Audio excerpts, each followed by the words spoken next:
Hey folks, this is Rhykker, and just as we were all doing a victory lap, celebrating how Blizzard is free of Activision now that Bobby Kotick is gone, Microsoft appoints an Activision executive as president of Blizzard.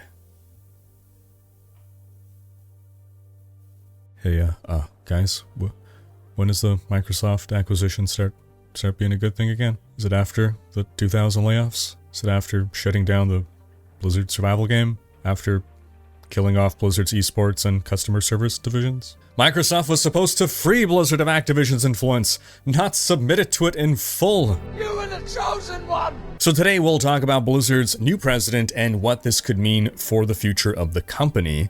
But we've got some other big topics that we'll also go over, including the 180 on Diablo 4 Season 3 that happened after Friday's emergency patch. We'll talk about the absolute crap show that has been the release of Suicide Squad, and more. But before we dive in, just a quick word from this video's sponsor. I built my website, Rhykker.com, using Squarespace, and I was able to do everything myself, quickly and easily, and with zero education in the field, all thanks to how easy Squarespace is to work with. Watch how easily I updated the Diablo lore section of my website to include my latest lore episodes. Squarespace is flexible for any kind of website, with tons of templates that you can easily customize to your needs, no knowledge of coding required. And with their new Fluid engine, it's easier than ever. You can just drag and drop elements to move and resize them. You can even set up a custom merch shop with Squarespace now. You just design your products, and they handle production, inventory, shipping, all the stuff that will be a nightmare to handle on your own. Basically, if you want to build a website, I recommend Squarespace. It's the all-in-one platform for building your brand and growing your business online. Stand out with a beautiful website, engage with your audience, and sell anything. Your products, content you create, even your time. Squarespace is offering my viewers 10% off your first purchase with them. Just go to squarespace.com/Rhykker or click the link in the description to start your free trial and start building your online presence. That's squarespace.com/RHYKKER and use code Rhykker to get started today. Okay, so let's dive into the news.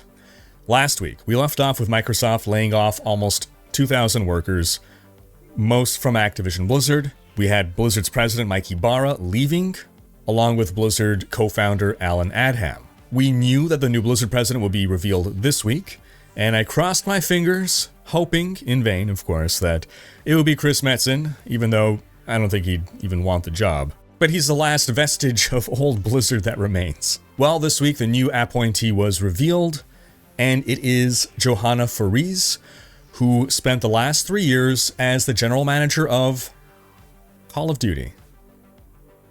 She first joined Activision in 2018 as commissioner of Call of Duty esports. Then in 2020 became head of leagues, I think also in charge of the Overwatch League.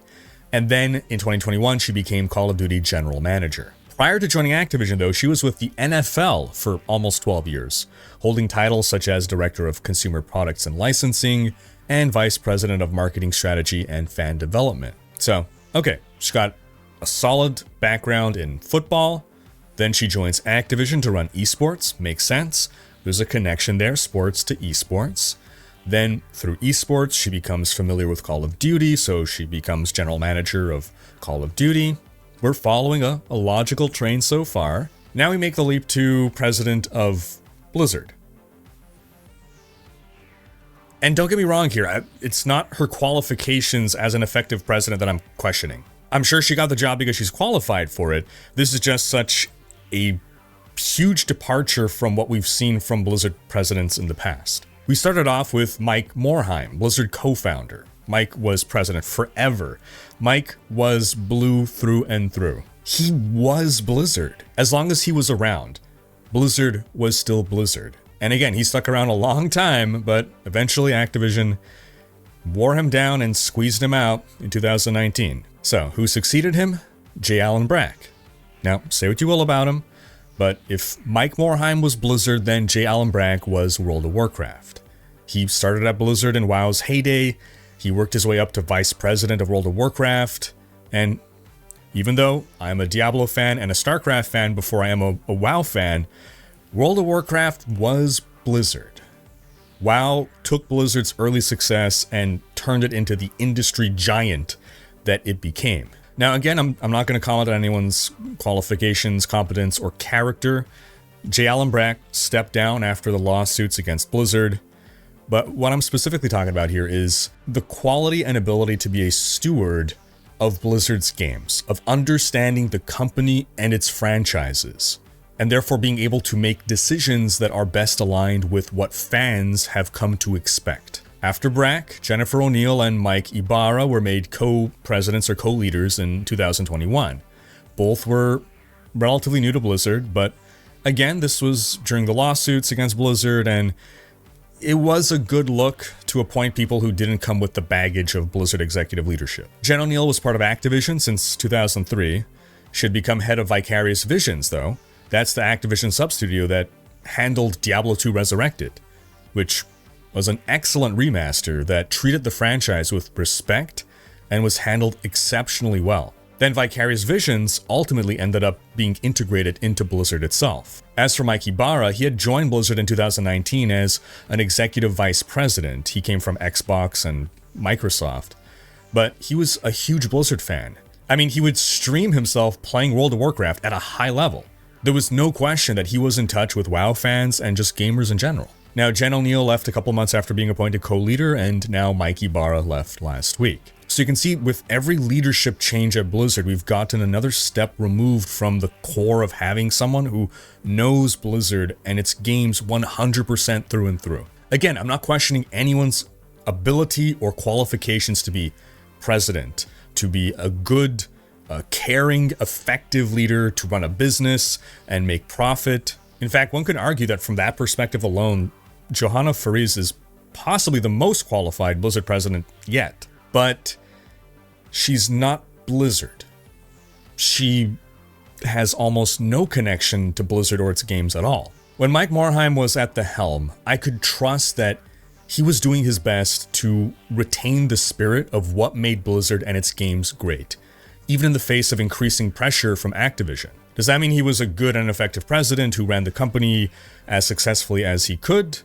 Not necessarily. Again, I don't know. I'm not commenting on anyone's competence, but as a fan of the franchise, there's a sense of security in knowing that the person in charge is someone who is deeply connected to and cares about these franchises as he helped build them. He understands what made them great to begin with. Now, you can argue that a president of a company doesn't need to be any of that. They could have employees and advisors that just relay information to them.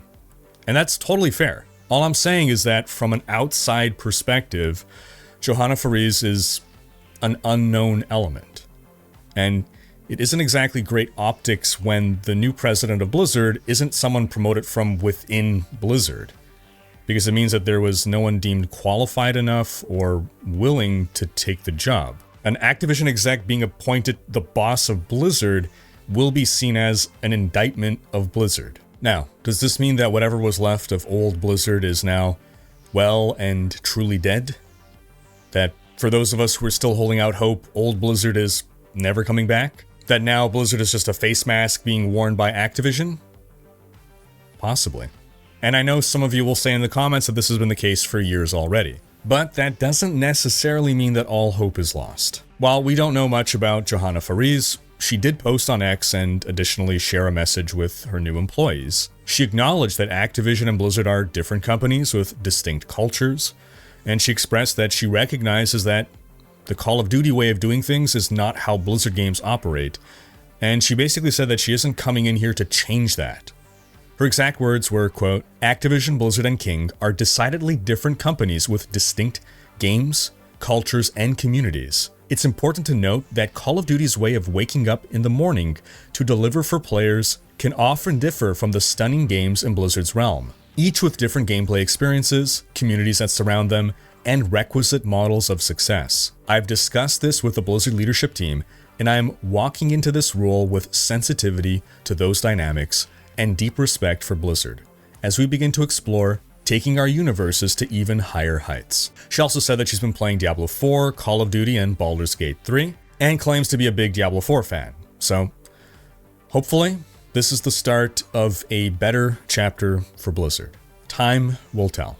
But for better or for worse, I do think this is the final nail in the coffin for old Blizzard. And maybe that's a good thing. Maybe old Blizzard could never survive the transformation into a giant company. Maybe the old ways only worked when Blizzard was smaller. Maybe a new Blizzard with new leadership is what's required to get people to love Blizzard again. Who knows? But what do you folks think? Are you optimistic about this? Are you pessimistic? Sound off in the comments. Now, in other Blizzard news, the layoffs did not end last week. 83% of Activision Blizzard's esports staff was let go. This, after the new Blizzard president is someone who rose up from esports within Activision. It seems all that's left now is a skeleton crew to run esports for Call of Duty and Overwatch, with 60 of the 72 employees let go. They're not stopping esports, they've expressed that, but it seems that they're planning to outsource most of it now to third parties, with the ESL Faceit organization being Blizzard's partner for Overwatch esports. Two of the layoffs included Matt Morello and Soigvind, who were arguably the faces of Overwatch esports since 2018. Now, I guess it doesn't make sense for Blizzard to keep them on the payroll if they basically don't have an esports division anymore, but I'm hoping that the third parties will pick up these two, because otherwise they will be sorely missed by Overwatch League fans. The full scope of last week's layoffs are also coming to light. World of Warcraft's lore team was hit hard. The majority of Warcraft historians have been let go. And just to clarify before people say, good, WoW story has sucked for a while, the lore team is not the writing team. A historian's job is to know and understand the franchise's lore inside and out, create documents for the writers to use, point out any inaccuracies that they're seeing, potential conflicts, that kind of stuff. They have no control or agency over whether they're being listened to or where the story is going. Also, it seems almost all of the WoW game masters have been let go. These are people that oversee and moderate WoW servers. And if I had to guess, given Microsoft is big into AI, I think we're going to start seeing AI replace a lot of these customer support related roles, with the possibility of maybe you start by talking to an AI and you'll get escalated to a human being if the AI can't resolve your issue. But I imagine most day-to-day support tickets can probably be handled by AI. Now, it is worth noting that amidst these nearly 2,000 layoffs, none of the unionized workers under the CWA were laid off, which consists mostly of QA. The CWA, which is the largest communications and tech labor union in the US, they'd previously made an agreement with Microsoft that they would get advanced warning of any layoffs. And since they didn't get any warnings, all the employees who were under the CWA knew that when these layoffs were rolling out, they were safe. But again, as we said last week, it's not just Activision Blizzard that's facing layoffs. This year is on track to be the worst year ever for video game layoffs. Eidos Montreal was the latest casualty of Embracer Group's restructuring efforts. They had to lay off 97 staffers this week.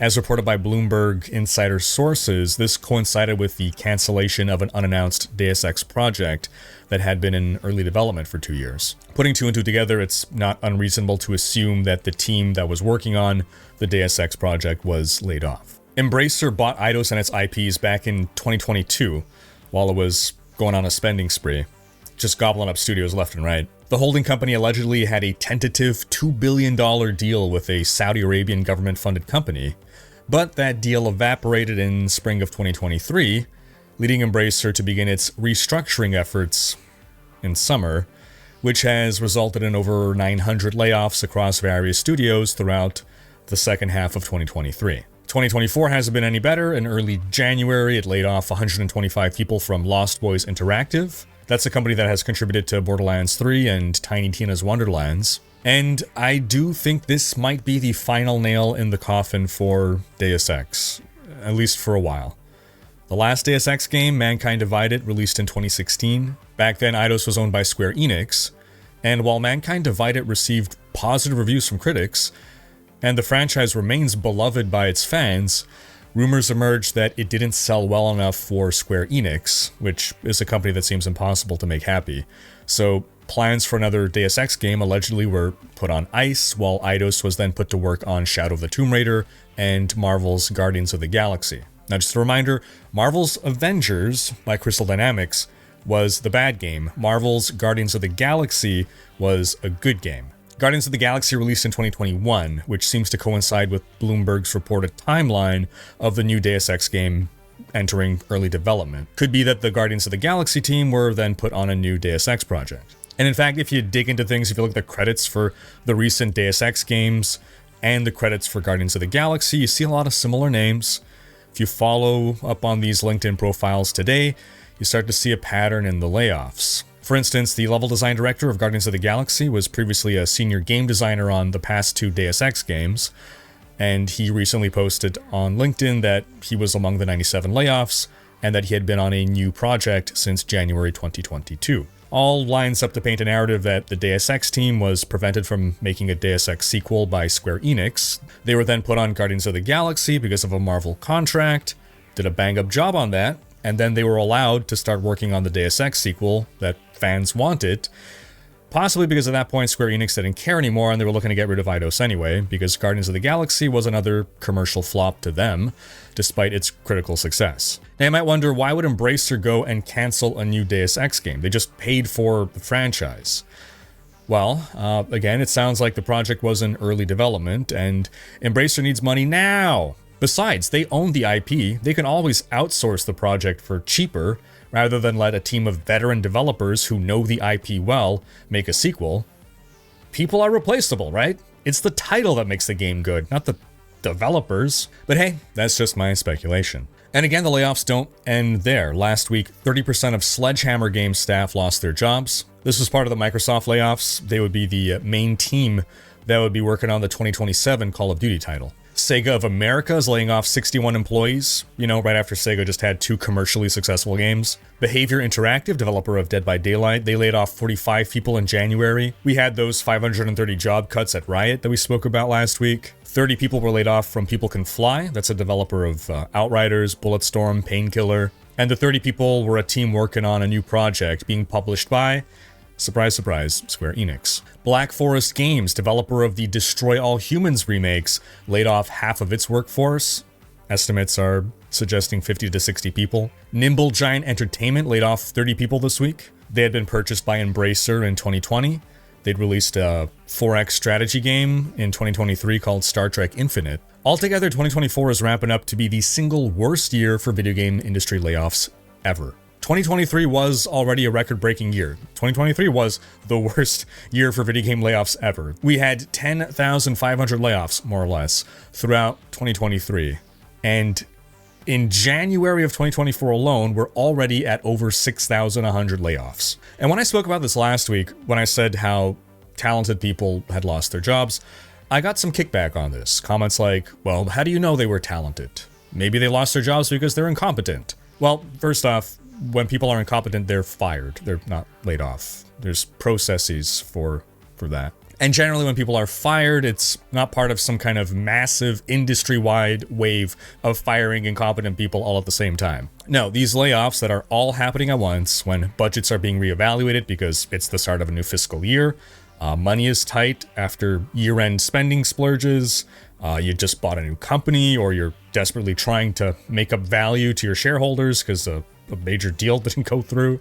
I can assure you, these layoffs are not related to the competence or lack thereof of these employees. At least not the competence of the people that are being laid off. But just for a moment, let's entertain the idea that a game is canceled, a game project is canceled, not for budget reasons, but because the game is turning out crap, right? You'll say that the devs are incompetent, that's why the game is coming out crap, they're making a bad game. Okay, fine, sure. So the environmental artists on the game are also incompetent? Are the sound designers also incompetent? The programmers? Is every single writer, producer, engineer, artist, animator, everyone, they're all responsible for a game coming out bad? They all deserve to lose their jobs? Because that's what happens when a game is canceled or an entire team is let go.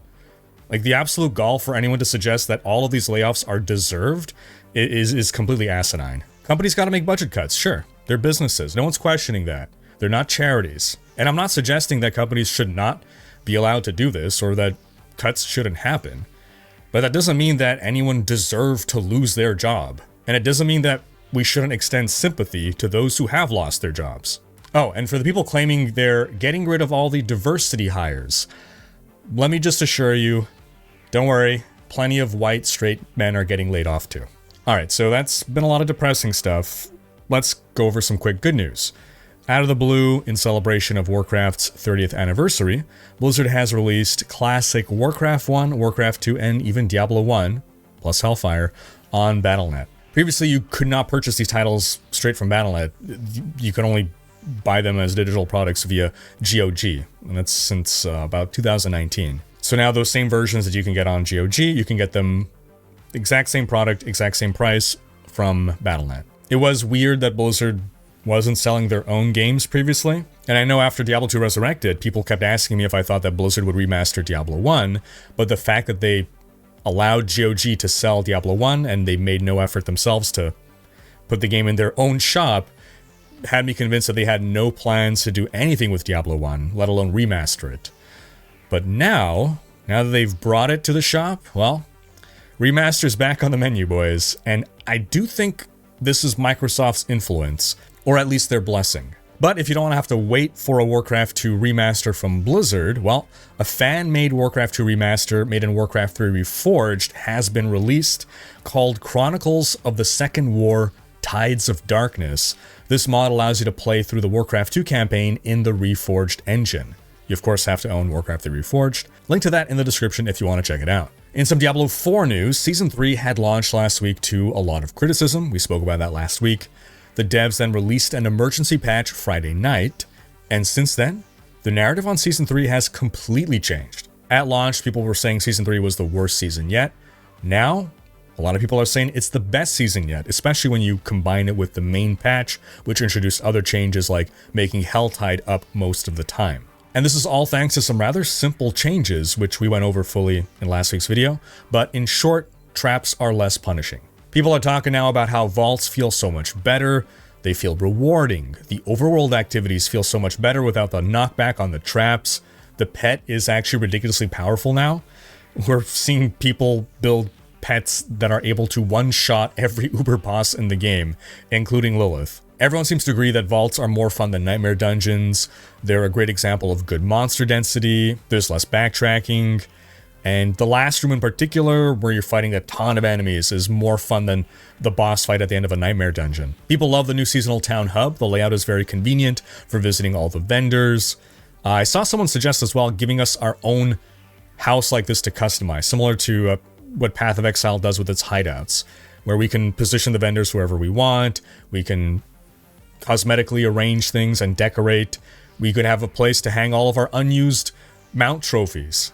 That's got to be an idea that should help convince the higher-ups to greenlight this. Think of how many more cosmetics you can sell if we could display more than just one mount trophy. Now, there's still some criticisms of the season, of course, like in the final kill room, depending on what build you're playing, or if you're in a party, there can just be so many ground effects that you can't even see the traps, so if you can't see the traps, there's no counterplay. Firewall sorcerers in particular are to blame here. When you're laying down your own walls of fire everywhere, how are you supposed to see the traps? You can also argue that the changes have rendered traps obsolete. Like, what purpose do they even serve anymore at this rate? They went from being too punishing to feeling like you can just ignore them altogether and still reap the maximum rewards. Spending 1 pearl now gets you 10 buff stacks as opposed to just 3. So if you go in there, you spend 3 pearls at the start of every vault. Even if you don't actively try to avoid any traps, by the end you still should have enough stacks to open up all the bonus chests, and just running that vault you'll have made back enough pearls to be at a net neutral on your spending. And I mean, that's reasonable criticism why introduce a season of traps, and now we can just ignore the traps, but for the majority of players, it's more enjoyable this way. Myself personally, I logically recognize that I can just ignore traps altogether now, get hit by them, but my monkey brain won't stop me from actually trying to put in a bit of effort to avoid traps. Without slowing myself down too much, I'm not stressing out over it as I did in my first vault runs where I had few stacks of the loot buff, and I really didn't want to waste any, and it was kind of frustrating to have to constantly be stopping and being paranoid of getting hit by the traps. Now, it's like we just have so many stacks. If I lose a couple stacks, I don't stress over it, but I'm still trying to avoid getting hit if I can, but when I do get hit, I don't feel bad. Because previously, I had reached a point where I just wasn't bothering. I would not spend any pearls, I would just run straight through the dungeon, get hit by all the traps, and not bother with any of the bonus chests. Now, I'm always bothering with the bonus chests, and I'm actually dodging the traps more than I was. It's kind of a paradox. My only real gripe with vaults now is that there are so few of them, and so we're just going through the same layout over and over again, since now all I want to do is run vaults instead of nightmare dungeons. I still do find the Mega Summon Blood Harvest event of Season 2 to be the most fun thing. That's when you got all the waves of enemies coming at you, and then the Blood Seekers, and you get crazy good XP and all the loot drops. But I think overall, all content considered, Season 3 is more fun on average, so I do agree Season 3 is better than Season 2 and is therefore the best season yet. Not a big sample so far, but hey, better to see things going up than down. And I think we're basically at a point where if someone doesn't like Season 3 overall, you know, assuming it's not just because you don't like robots or something like that, then you probably just don't like Diablo 4 at all, which is fine. But your problem isn't with the season, your problem is with the game itself. And again, I see Season 4 as their first major opportunity to fix some significant things with that itemization rework coming. Now, outside of that patch, we did get a smaller patch this week with some other good changes. The Vampiric Affix was nerfed, enemies won't heal as much anymore. The Suppressor Affix was nerfed, it won't be up 100% of the time anymore, and you can disable it as well by hard CCing an enemy. Lots of the pet powers were buffed, even though it seems they probably didn't need to be. Basically, last Friday's patch made it easier to level up our pet powers.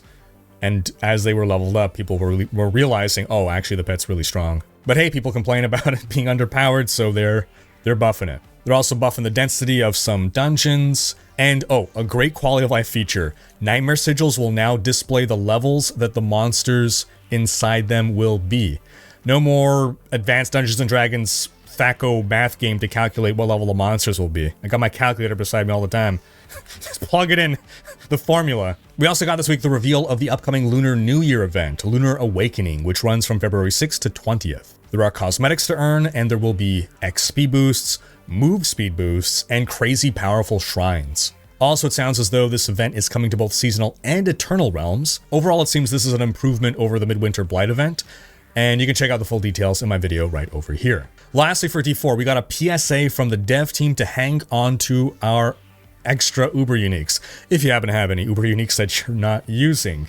The design team has some upcoming plans for players who may have numerous Uber Uniques that they may not use, and they plan to share more details with us soon. If I had to guess, it may be something like you can break down 3 Uber Uniques to reroll a new Uber Unique.